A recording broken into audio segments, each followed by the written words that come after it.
बाळंतिणीला धूर व शेक कसा द्यावी?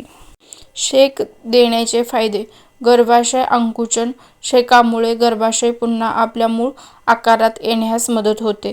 रक्ताभिसरण: उष्णतेमुळे शरीरातील रक्ताभिसरण सुधारते, ज्यामुळे अंगदुखी कमी होते.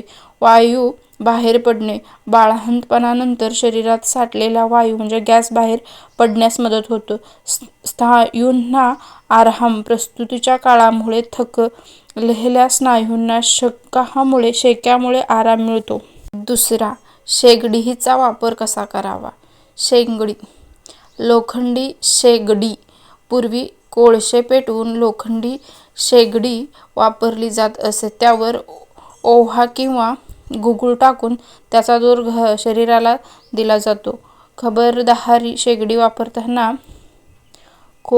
खोलीत हवा खेळती असावी, जेणेकरून धुरामुळे श्वास घेण्यास त्रास होणार नाही. आधुनिक पर्याय: सध्या कोळशाच्या शेगडीऐवजी इलेक्ट्रिक हीटिंग पॉट्स किंवा गरम पाण्याच्या पिशव्यांचा वापर सुरक्षित मानला जातो. सिझेरियन सी-सेक्शन झाले असल्यास: जर शस्त्रक्रिया झाली असेल तर टाके पूर्णपणे वाळेपर्यंत साधारण 2-3 आठवडे पोटाला शेक देऊ नये. डॉक्टरांचा सल्ला घेतल्याशिवाय शेगडी वापरू नका. जास्त उष्णता टाळा: त्वचा भाजल्यावर नाही याची काळजी घ्यावी. कोमट किंवा सहन होईल इथपर्यंत उष्णता द्या.